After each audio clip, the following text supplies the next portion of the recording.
उस व्यक्ति की शक्ति का कोई मुकाबला नहीं जिसके पास शक्ति के साथ सहन शक्ति भी हो।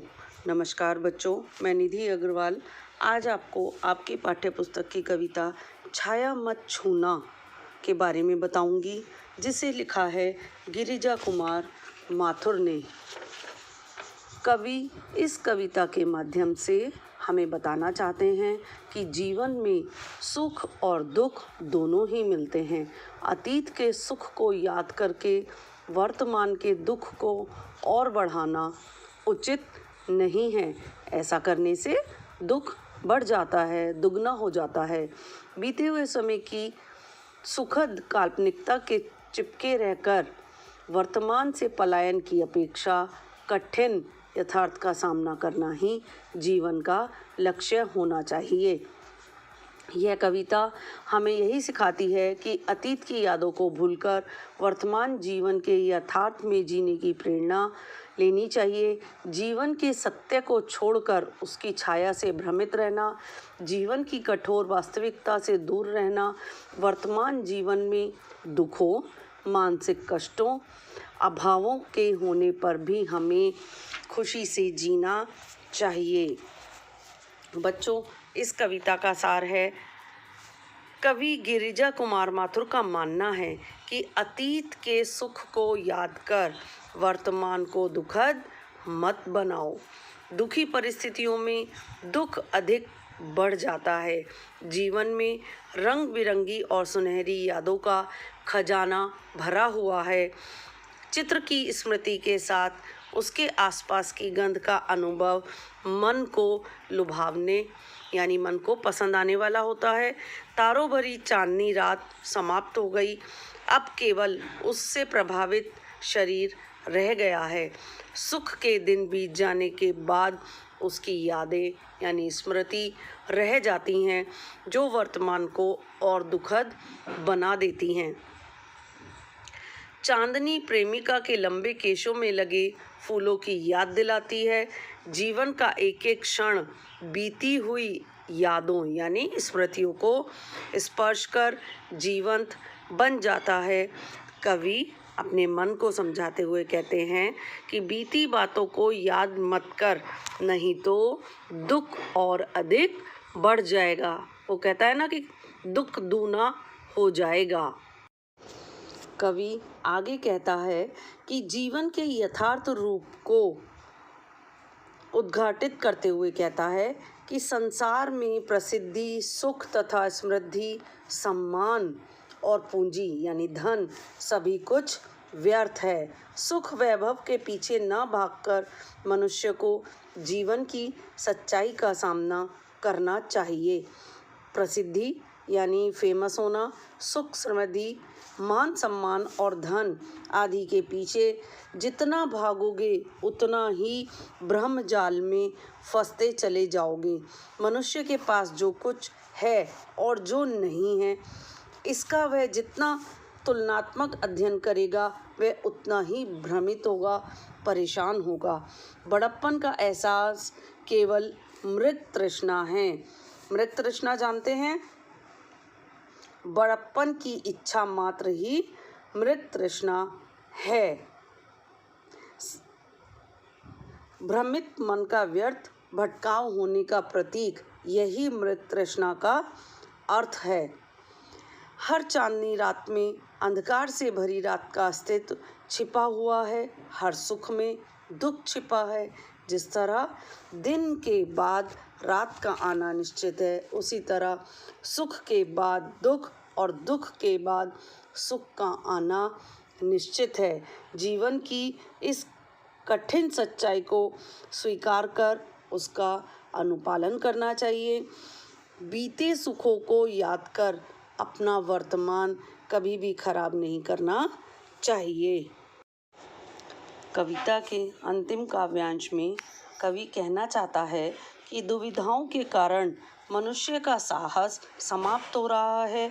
उसे लग रहा है कि वह अपने कार्य में सफल रहेगा या असफल, यह राह उचित है या अनुचित।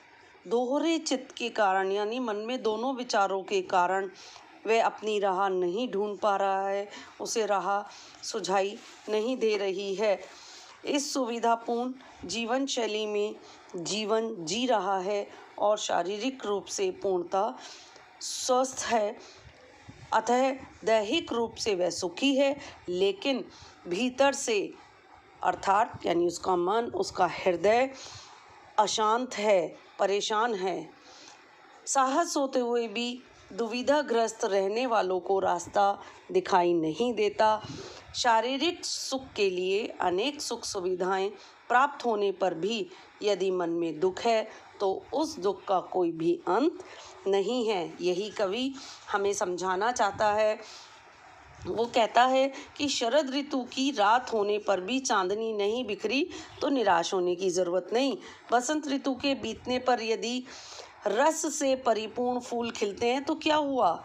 यह सच है। समय बीत जाने के बाद उपलब्धि व्यक्ति को अधिक प्रसन्नता प्रदान नहीं करती, परंतु मनुष्य हर परिस्थिति में संतुष्ट तो रह सकता है ना। कवि कहता है कि जीवन में जो कुछ नहीं मिला उसे भूलकर मनुष्य को भविष्य का चिंतन करना चाहिए। वर्तमान में जियो और भविष्य का सुंदर निर्माण करो, यही मानव जीवन की सार्थकता है।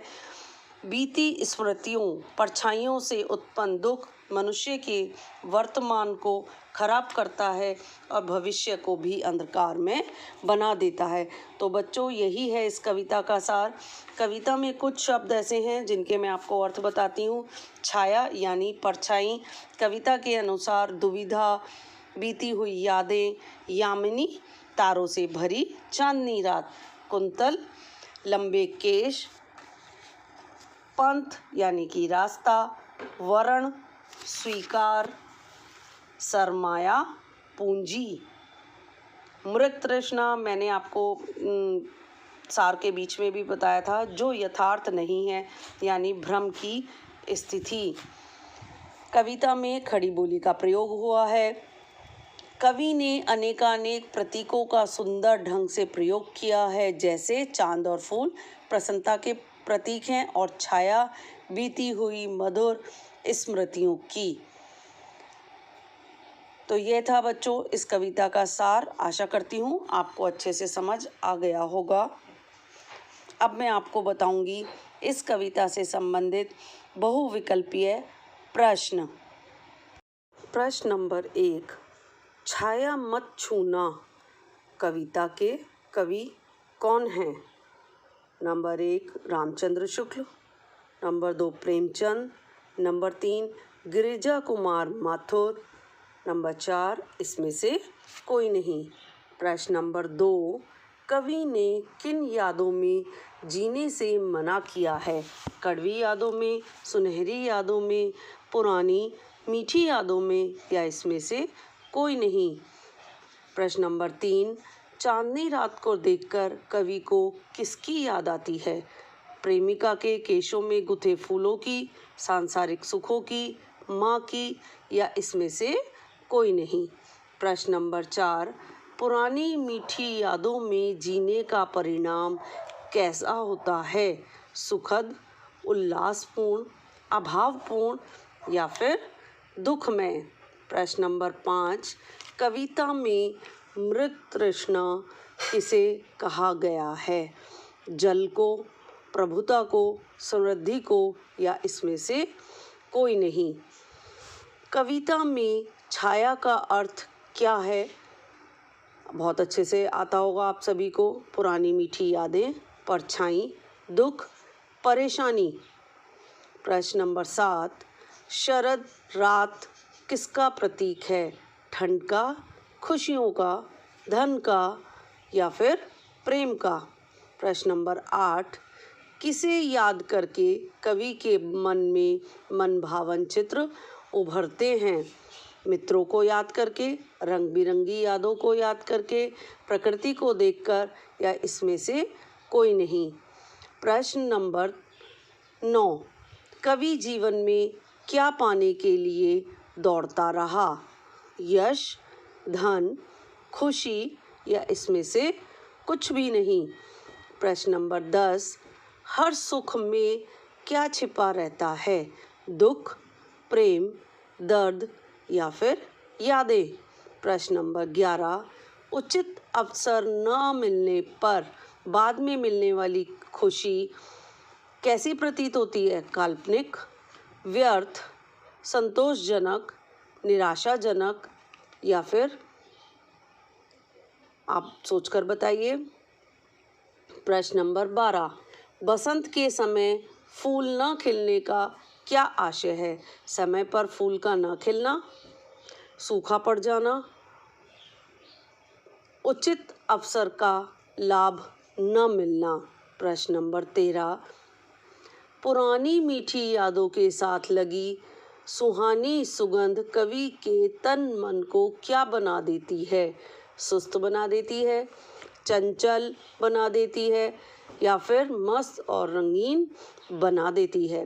प्रश्न नंबर 14, जब मनुष्य का मन दुविधाओं से भर जाता है तो क्या होता है? वह रोने लगता है, घर से भाग जाता है, वह लड़ने लगता है, तब उसे कोई रास्ता नहीं सूझता। प्रश्न नंबर 15, रंग बसंत जीवन के किन दिनों का प्रतीक है? बुरे, निराश, सुहाने या इसमें से कोई नहीं? प्रश्न नंबर 16, दुख दुगना सुरंग सुधिया सुहानी में कौन सा अलंकार है? उपमा अलंकार, रूपक अलंकार, अनुप्रास अलंकार या इसमें से कोई नहीं? तो बच्चों, ये थे इस पाठ के बहुविकल्पीय प्रश्न यानी एमसीक्यू। आशा करती हूँ आप अच्छे से समझ गए होंगे पूरा पाठ। फिर मिलेंगे। धन्यवाद।